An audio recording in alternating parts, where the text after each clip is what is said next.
Ikhlaq Sidhu. I'm Chief Scientist and Founding Director at the Sitarja Center at UC Berkeley, and I'm joined with Raymond Lee, founder and CEO of FakeNet AI. And we're going to be discussing the current state of what's real or true in news and media, and in some ways in general, future of truth altogether.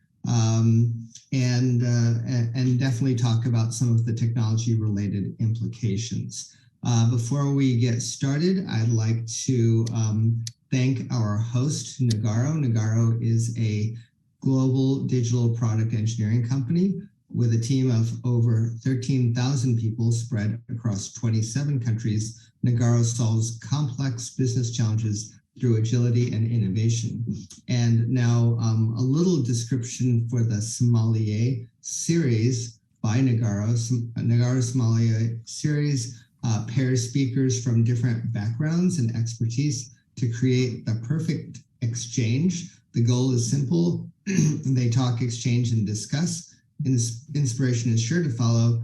Just like a sommelier pairs the great food and wine perfectly, in this series, Nagarro's pairs great minds to exchange of inspiring ideas for the audience. Okay, and with that, let me just set this up briefly. So, if you take a look at what's going on these days, I'd say we've really had some disturbing trends in terms of social unrest, in terms of violence, maybe just tension between people wherever you go. And this is really a symptom of a larger problem, of a greater problem. And that is that we're starting to erode or lose what is truth. And what I mean by that is we definitely have significant different groups of people. They each now have what I would consider their own view of what is true. And so that consensus of what is true is no longer there. We have literally very specific views that are not the same, held by large numbers of people, maybe in silos you could think. And why is this? There's really there's two things that have been driving it. One is basically the way the internet works. That the internet, if you go back to how internet was intended to work, actually we'll come back to that maybe more in the call. But the point on internet, one is that it really rewards numbers of people with a certain view more than it rewards accuracy. So if the majority of people think that the weight of carbon, on the atomic element periodic table is a different number, like 50, then because so many people believe it, that result, that instance of data tends to come to the top of search rankings. So really, more people believing something makes it more true on the internet. And the second thing, of course, is social media, where we've effectively got an echo chamber where people who are not really where people are really in their own groups. People are in groups with people who really believe the same views that they have, and they're only hearing reinforcement of those things. So over time, these separate groups are really starting to develop, again, different versions of the truth. Ultimately, lack of truth hurts trust. It kills progress in our society. It leads to societal breakdown. And in fact, truth and through trust actually slows innovation. So it's the root of a lot of issues. And certainly what we'd like to do in today's talk is think about what are the ways that we can protect ourselves, what are the technology implications, what are the policy implications. And so with that, I'm joined in conversation by Raymond Lee, who, as I mentioned, is founder and CEO of FakeNet AI. And so Raymond, I think this is probably a great time to introduce yourself and maybe tell us, just to begin, what is FakeNet AI? Thank you, Ikhlaq. It's a pleasure to be here today. Thank you, Nagarro, for hosting such a wonderful event. FakeNet AI is a deepfake detection startup. We help enterprises and individuals defend themselves against deepfake attacks. And I could go more into what deepfakes are, as it's relatively new development. But deepfakes are AI-generated media that look and sound incredibly realistic. I can give you a quick example of one, actually. And okay, well, why don't we do that? Show us an example of a deep fake. Okay, so what I'm going to present to you now. I feel like I'm going to be sorry I asked for this, but go ahead. Let's see one. Yeah, well, since you asked for it, Ikhlaq, I'm going to present a live deepfake here. And all I needed to do was, so here's what's happening on the screen now. So you'll see at the bottom, that's my left, to the right, bottom, oh, excuse me, to the bottom right of my bottom right is my name. So what I'm doing is essentially applying a filter. And how I created this filter was I just used one image of you, Ikhlaq, that I found on the internet. And basically what's happening is a machine learning model is understanding the landmarks on your face. And it's also understanding the landmarks on my face and regenerating my facial movements onto your facial movements. So what I can do now is by moving my eyes, I will be essentially moving your eyes. Yeah. Like so. Right. You're making me shifty. Yes.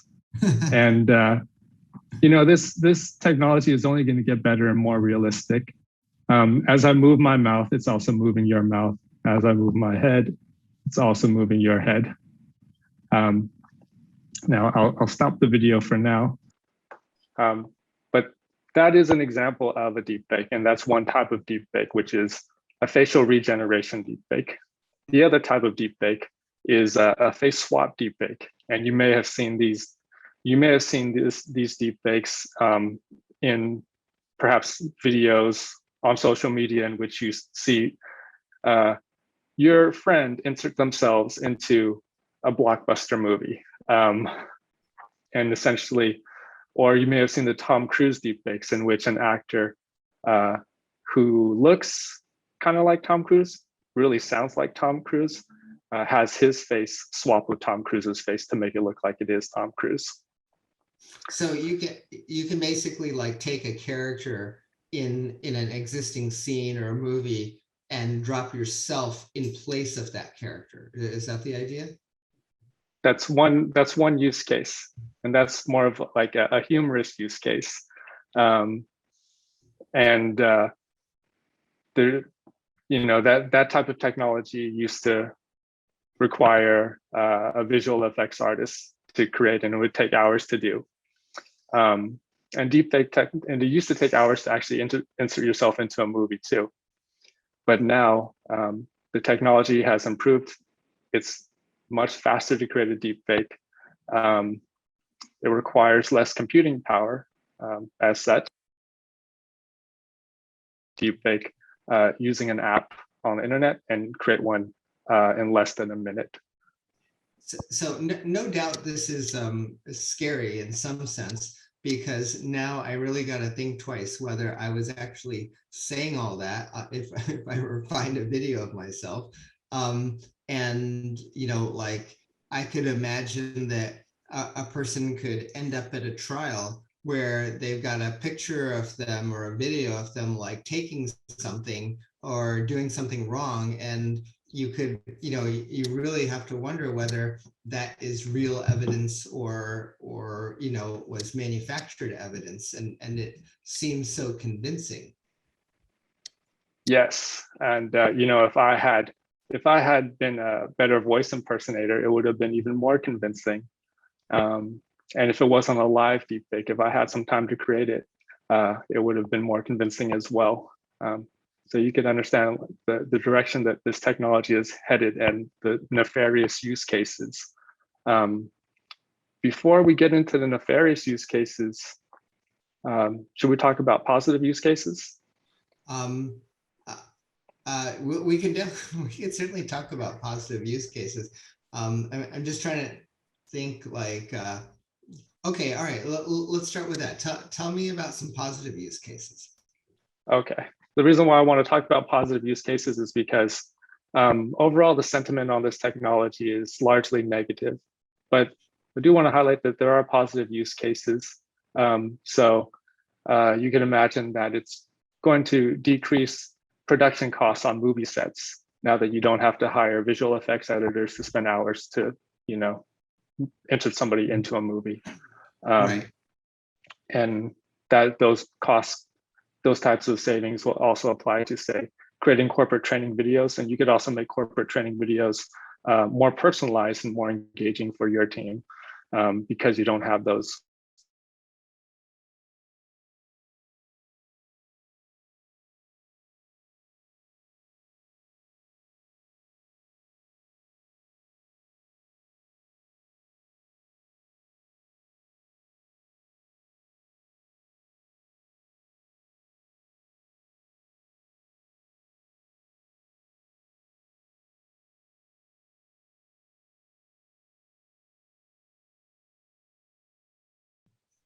Okay.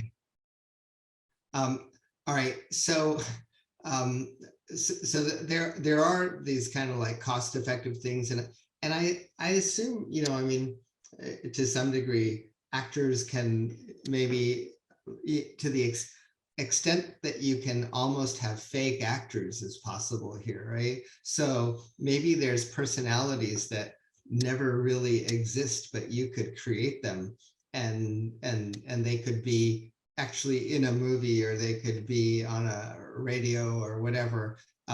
Like, even if they're not doing something negative, that they could be visually created people that obviously we never run into them in real life, but we could be running into them on the internet. That's right. There's actually synthetic influencers or deepfake influencers that are gaining millions of followers now. So that's another, some would say, well, mixed use case, but that's the type of reality that we're sort of direction that we're headed in. Yeah. Now, let me just take it back to what you're doing with FakeNet AI. As I think you said that you're helping companies in some way. Are you in the business of helping them with positive use cases, or are you helping them in some way detect the ones that are not true videos, or like how do you engage with people in this kind of newly emerging area? Yeah, we're certainly open to the idea of helping them with the positive use cases, but our main focus right now is protecting them against the negative use cases. So what we do is we provide, most people don't know what deepfakes are, most employees don't know what deepfakes are, and how they could be used as an attack weapon. So what we do is we provide employees corporate training on deepfakes, how they're generated, how they're created, how they can be spotted, and how they can be used as a weapon so that they're better prepared against deepfake attacks. We also provide threat assessments for enterprises so that they understand where their vulnerabilities are and how to defend against them. And we also provide detection services using our machine learning model, which is able to detect deepfakes and alert affected parties so that they can take proper action. Is this something that anyone can do, that like everyone can have like some sort of crawling going on the internet, so that you could actually detect if there's a deep fake that's impersonating, some aspect of you or your company or something like that? Is it that scalable that it could be done? At this point, no, there's a lot of data to crawl there to see if there's an exact match. But you could search, say, potential high high potential websites and sort of filter out from there. So for example, I don't. So you could basically like go to Facebook or something and look around on Facebook. That's the kind of thing that you're alluding to, I assume.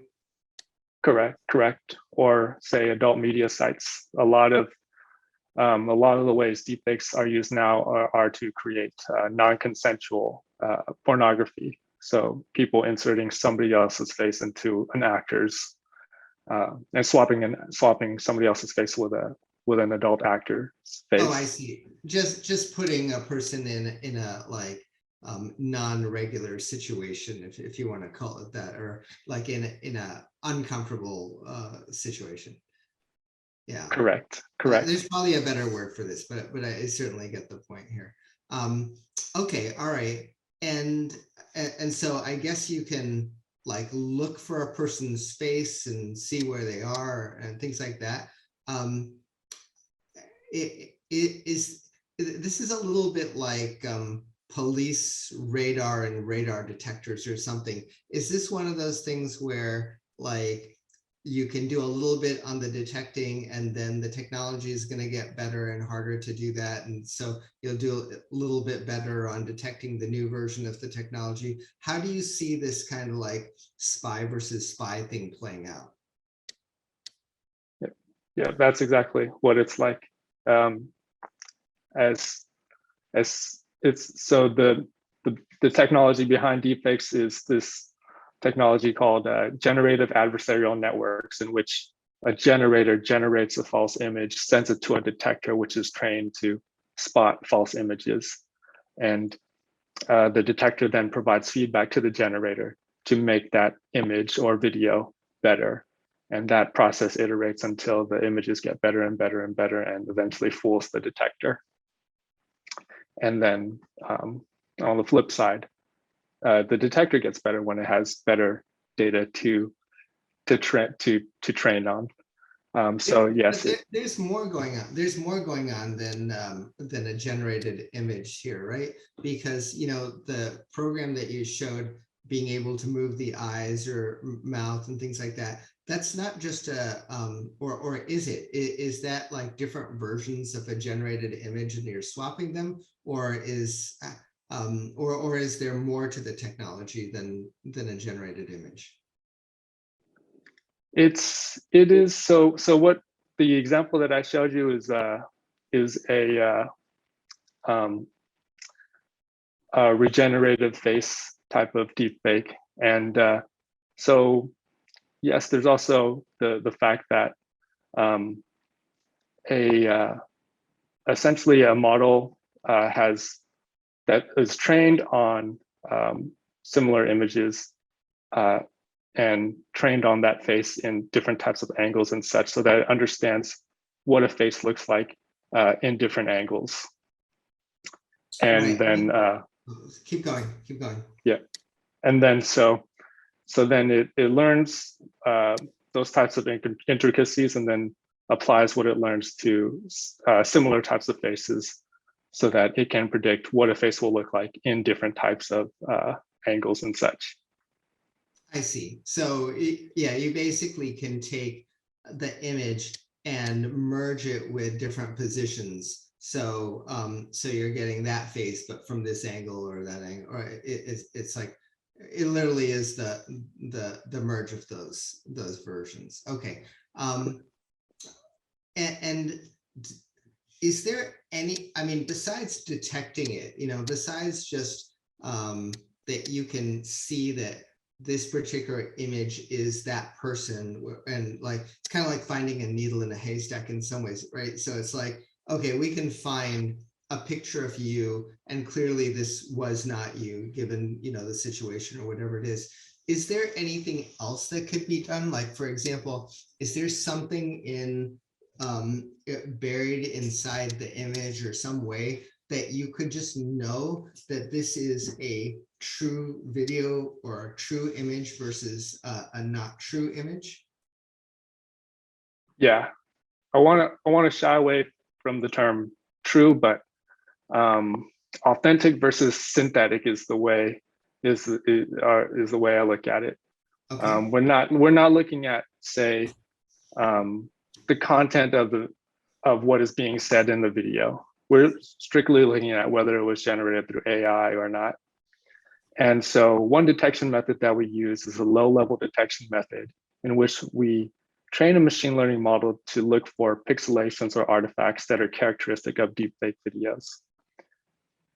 And so that's one way that we sort of detect videos without having to, search for a match and then running some sort of additional test on it. We just get, yeah. And so and you then can basically, you can do a search-based text to find lots of images that, go with a certain person's name, and then run them through something that says that this is likely synthetic versus genuine, right? That's the way. correct. I'm just wondering, is this leading to the point that everyone has a plugin on their browser, and that as the image is being displayed on your browser, something will notice and put a big red X through it, or are we going to get to that kind of automated level of blocking, assuming that people actually want to know what is real and not real? I believe so. I think because this type of technology is becoming more accessible, it's going to proliferate. So we're going to see more and more deepfakes online, and it's going to get to a point where we're not able to tell what is a deepfake and what is not a deepfake. And users will probably be fed up with trying to do these reverse image searches and do additional fact checks, spend hours trying to determine whether a video is synthetic or authentic. And so I think, yeah. So I was going to say, this really does go to further erosion of truth. We already got the situation that people are only talking in circles where they agree on something that may or may not actually be true. And then you've got, of course, the other factor I was saying, which is search engines also don't actually care about accuracy. They only really care about numbers. How many pages say, one thing versus another before it gets presented. Now you're going to have this situation where when people stop thinking that images out there are true because there's so many fake versions, popping up here and there, then even things that are true are no longer believable. So, then you'll be actually seeing a politician or someone doing something really stupid, and you'll say, oh yeah, that's probably just fake also. But, they may have actually been doing it.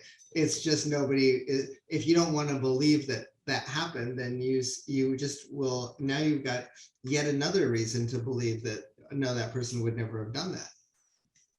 Yeah, and that phenomenon, there's a term for that phenomenon that's been coined, and it's called the liar's dividend. So because it's so easy to create deepfake technology and it's so realistic, then trust in media or video erodes to the point where even if it's a real video of you, you could just of anyone, say it's a video of a politician making an incendiary statement, and they have second thoughts about it, they could just say, you know what, that was a deep fake, ignore that. Yeah, exactly. Right. Right. So all of this is leading to further world of what I'll call multiple realities, that it's multiple parallel realities, because in a way, there's the physical reality, whatever you can measure and see directly yourself. And then there is kind of the perception reality, which is what if 10 people think a certain thing, just the fact that they think it is a reality. And it may not be that it's true, it's just the real part is that they think it. And so another 10 people believe something else, and there's another reality because those people think that thing. So you kind of got this world where all these things that are conflicting with each other are also realities in a way, because large numbers of people actually think in that way. I wonder what does this mean for news and media? And because one thing that I am realizing is that the established news and media is now starting to compete either directly or indirectly with sites like Facebook. So some people are going to like a news channel or wherever to get their news, and some people are going to Facebook, and these are getting their news in two very different ways. You could say that Facebook is like true in the sense that anyone who took a picture or was anywhere or had a comment, there's no filter, everyone can get their point somewhere on the site. And on the other hand, you've got you've got the news sites, which are intended to be official and checked in a way, but of course checked against their own biases. So you've got like everyone's bias versus only one bias at a time at most. If ideally you can get to whatever is neutral, but given this, what does this proliferation of you can't trust any information mean to someone whose job it is to provide true information?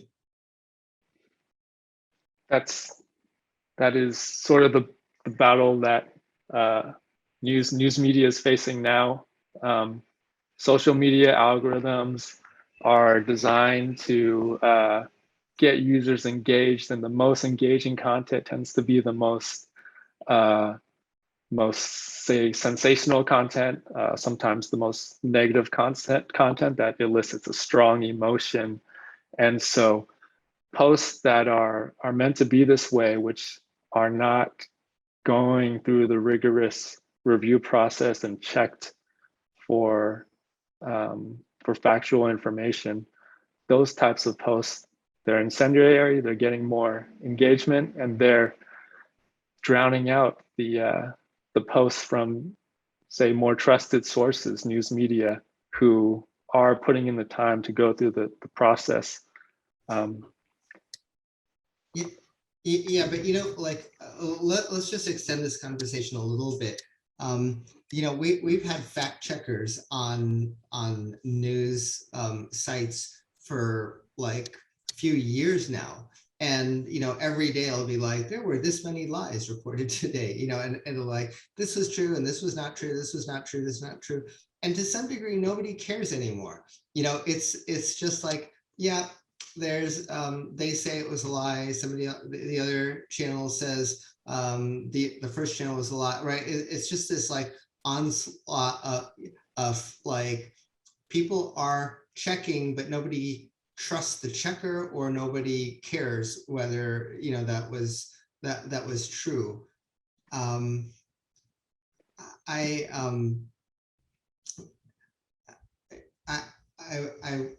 I think the bigger issue here is we might have some technical solutions, but people's psychology tends to take them into an area where they will believe what they want to believe. And so, is there anything to be done about, if a person wants to believe something and you give them even like a really small like glimpse of why that thing might be true, then you can tell them that it's not true, but because they want to believe it, they'll still believe it. And so, what do you think of what I'm saying, that like a big driver here is really just people's psychology and them wanting to believe the things that maybe we can figure out that they're not true, but maybe it's not going to matter because they just ultimately want to believe it. Yeah, I think that will be the case, no matter what, whether or not media loses more trust or not. I think there's going to be a portion, and that portion may be greater. The people who will just stick to their beliefs will be greater. But I think there's been some advancements in sort of restoring trust in media. One advancement is regarding fact checking. So social media companies are finding innovative ways to better implement fact checks. Mm-hmm. In fact, they did a study that for COVID-19 misinformation, that was deemed misinformation by an authorized fact checker. If they labeled it as such, then 95% of the time it wouldn't get clicked on, and it would be driven down in the newsfeed. So perhaps there's ways to sort of build engagement and build more connection and trust with users by the way these fact checks are being presented. So there is some hope here, right? You're saying that when you have this kind of labeling or fact checking going on, it really does influence the consumption of the information. People have a tougher time either clicking through or believing it once it gets labeled that way. Correct. Yeah. And so now the only thing to guard against is that people still believe that that fact checker is neutral. Yes. And so, that's also tough. I think there have been cases in which fact checkers or Facebook mislabeled and stated that an opinion was misinformation. And some of these things can be really tricky or subtle, because the way some of this misinformation works is that you start with something that's completely true. And so, you'll go cite something from a research paper and that is in fact all correct.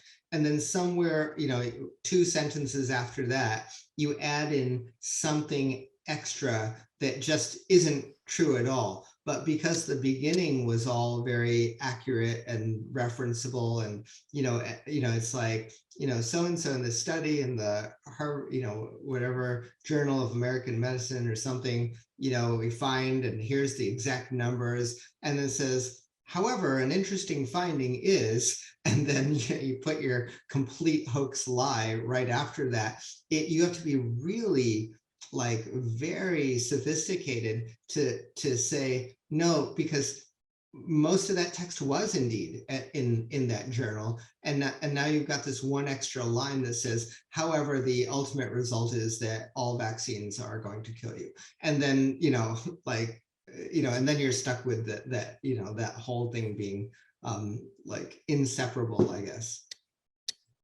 That's a great point, and I think the way fact checks are labeled now is it's just kind of absolute on social media platforms. It'll just say yes or no. Does this contain misleading information or not? And I think a higher level of nuance there could be potentially helpful for people to better trust the system or trust that feature. Yeah. Now, are those fact checkers based completely on algorithm, or is this fact checking go back to human? Like how does the fact checking get done at any sort of scale?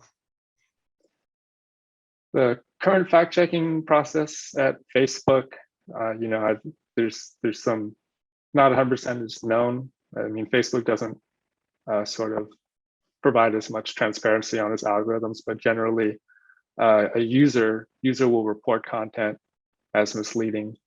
If enough of those enough users sort of flag it as misleading, then it'll go through this filtering process where it'll then eventually make its way to third-party fact checkers who are verified by the International Fact Checking Network, and they'll go ahead and review the article and perform their fact check and provide a rating for the post, and then Facebook will then take that and apply its label if necessary. So that's for fact checking, and then Facebook does for other issues such as like hate speech, calls to violence, it does, and nudity on the platform, it does use automated machine learning algorithms. In addition to user reports. Okay, all right. So that's kind of gives us a window into like how this dynamic system is evolving, and maybe that will go into other, into like other platforms or other news channels, or like maybe we'll see that in different ways. I think maybe I could turn the conversation into like the two other natural areas here, which is either as individuals, what can people do to protect themselves, and as societies, what are we seeing different countries are doing from a law or policy point of view? Let me leave the individual one. What have you seen other countries enacting any certain policies, or like what's happening at the policy level? Do people support any certain policies? Yeah, just any trends that you've noticed there? In regards to deepfakes, there are some US states enacting legislation to criminalize using deepfakes if they're used for malicious purposes. For example, California enacted a law that made it a crime to use a deepfake for political purposes within a certain time frame before an election. And it also made it a crime to use a deepfake as a form of revenge porn, because that case is more malicious. So I mean, we've been watching Saturday Night Live for years, and like we're all, I'm going to say 99% of aware that that's an actor and they're pretending to be a politician saying something ridiculous. And so where is the line between that kind of comedy and and like the deep fake version, which would become like illegal? Like you could get on either side of that. Like I don't want to see anyone from Saturday Night Live go to jail or anything. So where is the have you been thinking about that issue at all, or maybe you just think about it now? I've looked at a few social media policies, and some of the platforms have different levels in how they view that.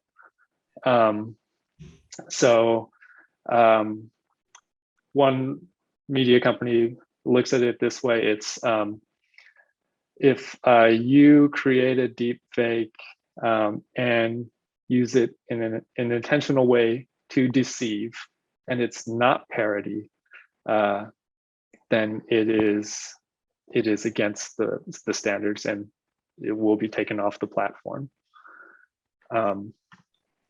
So that's kind of the factors. Is it intentionally meant to deceive? And Saturday Night Live wouldn't be intentionally meant to deceive. A deep fake that perhaps is clearly labeled or presented as such, not intended to deceive. And is it meant to cause harm or defame somebody, versus being a parody? Yeah, thanks. That's very insightful. The whole bringing in the intention and labeling that goes around it, right? And if you as an individual or a business, what is like the number one thing? Okay, there's kind of like what we talked about before was people are making deep fakes of you, and how do you protect yourself? But is there anything that we can all do to protect ourselves from just consuming information that is not true? Like, like we're getting information all the time on the internet or on the radio or whatever. Is there anything that we students, whoever, the general population could be doing to guard against how much we're absorbing that is really just manufactured? One framework we could use is the Sift Framework for evaluating media. So that essentially stands for stop, investigate the source, find better coverage, trace it back to the original context. And if you see an image, if you could put it in Google reverse image search and see if the context matches the original context that you saw it in. That's one way to sort of protect against misinformation. So doing those things, investigating the source, finding better coverage if you can, seeing if a trusted news source corroborates that story. One way to sort of defend against it. But overall, just better social media literacy, understanding how sort of a little bit about how, as you mentioned, the algorithm works. It promotes content that is engaging and that is elicits strong emotions. So keep that in mind, and also keep in mind that coordinated actors can try to game the algorithm and like it all at once, and therefore increase the engagement and increase the spread of a content. So understanding how different actors manipulate social media can help get a better idea of how to navigate this treacherous area. Yeah, I bet you there's a lot that can happen here, because you can eventually get to a point where each person who rates, clicks on whether they like it or don't like it, you could actually find out how balanced they are. You could make it so that the people who only click they like things on one edge or another edge of an issue have a less of a vote on the accuracy than those that click somewhere in the middle, that are open to both sides. You could find a center in populations.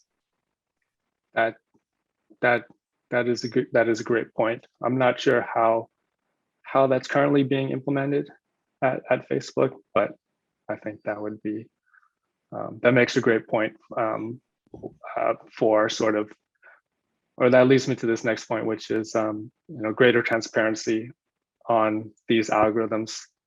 Facebook letting people see how these algorithms work could benefit us.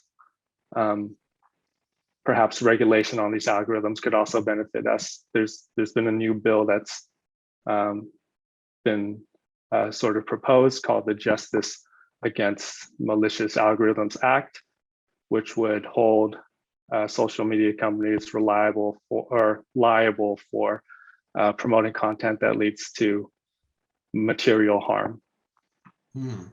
Yeah, so there's definitely a lot of things that are being done on the punitive side for when people create the wrong information, or when people move the wrong information, like in terms of liability and so forth. We're starting to get questions from the audience here. Maybe I can share some of those with everyone, and you can respond to this. So one is, can there be some kind of digital signature at the source of recording, hardware driven maybe, and an authentication tool that could help in verifying authentic videos? So I guess this sounds kind of like point to point, but I think if I translate that into an internet domain, is there some way that you could know that whoever created, like me creating it on my camera here, was really from my camera or something like that?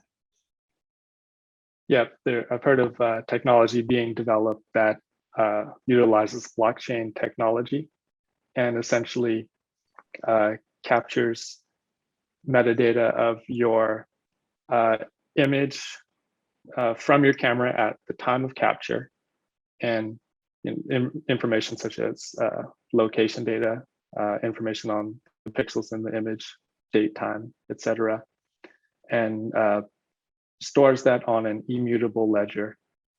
And anytime that image is edited, that is logged in the immutable ledger. so that eventually you could trace back the edits of an image back to its origin. It's a little hard to make sure that all those edits actually find their way to that ledger, though. Yeah, I think, you know, that's a great point. I think another point that would be difficult is with blockchain, you have the possibility of a 51% attack as well, in which the majority of the, and also it'd be interesting to see how this type of technology gains adoption. I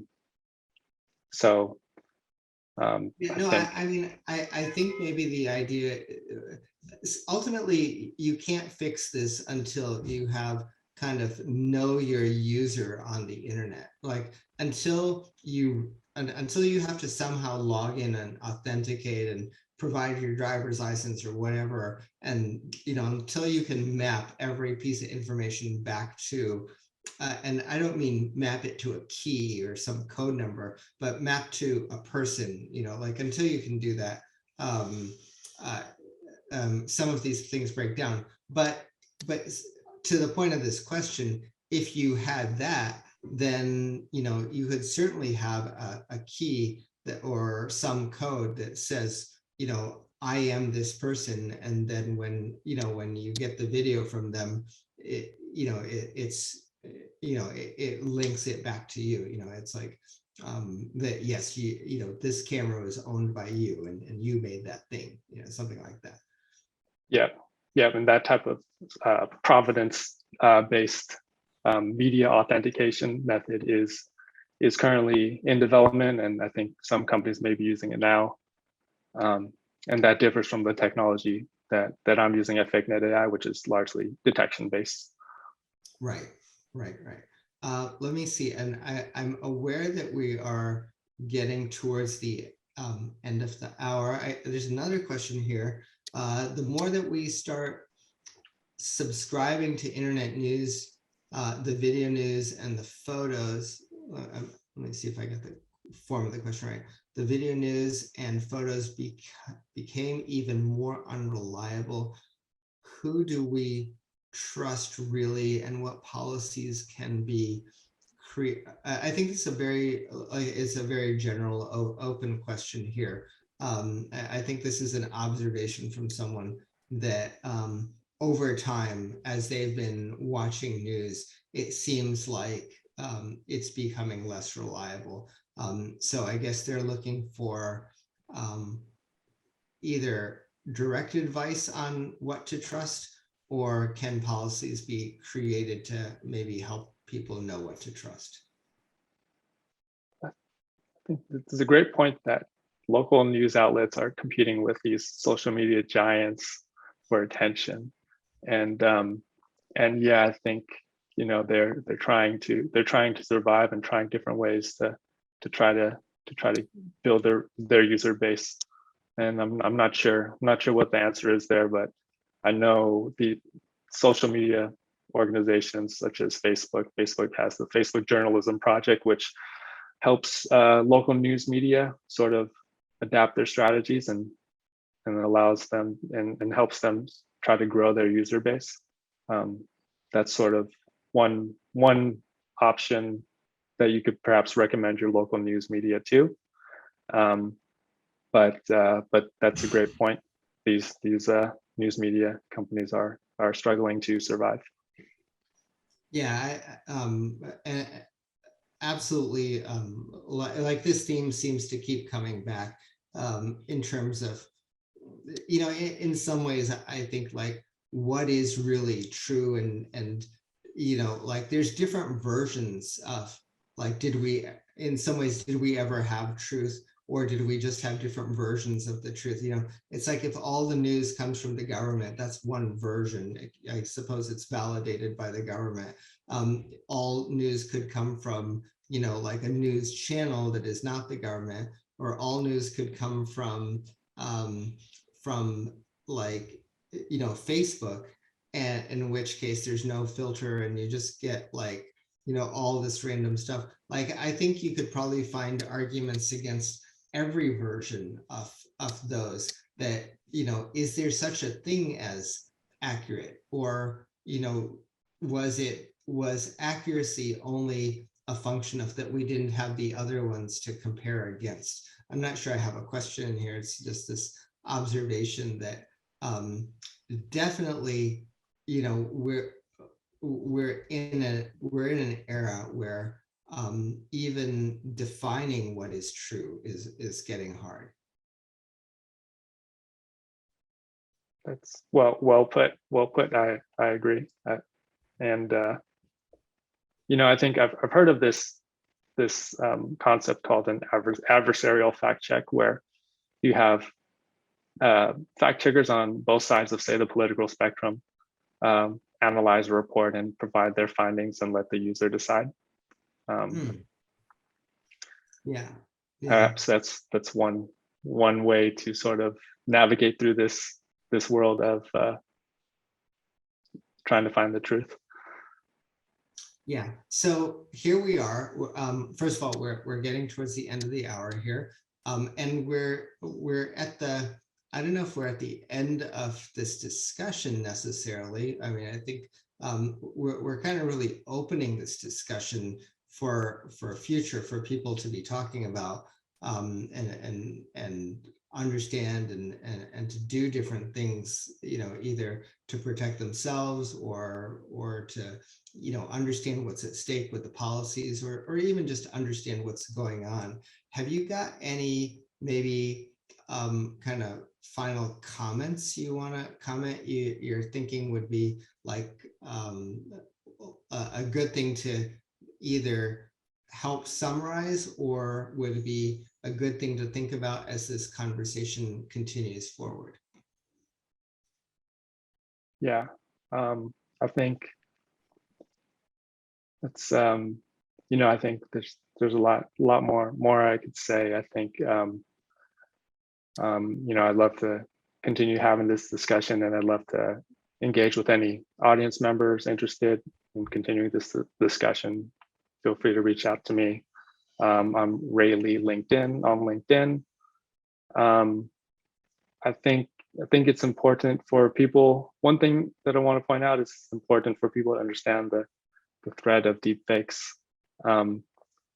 because even the FBI stated that a deepfake attack is going to happen in the next few months, or they anticipate a deepfake attack to happen in the next few months. So understand what deepfakes are, understand how they're generated, and potential ways to spot them, and how they could be used as an attack weapon, or a way to spread disinformation. And if you want, you can go to FakeNetAI.com to learn more. We have educational content, more on the way, as well as challenges such as how to spot a deepfake, quizzes and such. So you can learn more about this deepfake threat. Okay, all right, thank you. I'm going to start to wrap up here. First of all, I really appreciate all of the insight and taking the time to have this conversation with me about what's going on.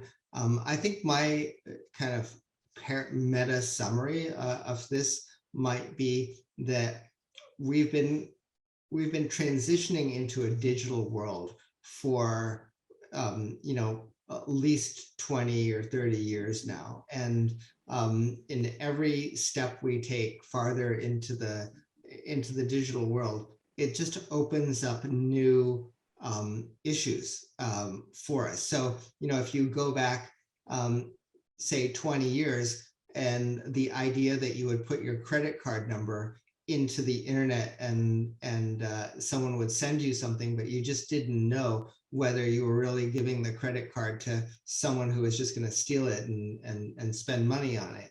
And so it took some time for that infrastructure to figure out and to let you know whether that's the little lock that you see on the web bar, or whatever all the infrastructure was necessary for trusts and certificates and so forth. It took some time for these things to be figured out, and but all of these things are, to me, aspects of moving into a digital world. And every next thing that we pull in, there's yet another thing that in the physical world we didn't worry so much about it, but in the digital world, all of a sudden it's a new problem. And I think we will figure out how to work digitally and be digital and have a digital presence and all these things. And right now we're going through this learning curve of yet one more issue of moving digital, and definitely knowing what's true and not is part of that. So with that, I'm gonna also just thank our host, Nagarro, and I'll thank the overall producers of the series, the Sommelier Series, and say also just thank you to all of the participants, and thanks for those who provided questions. And we are, I think we're both certainly open and look forward to any comments that you might send directly. So thank you to everyone. Thank you, everyone.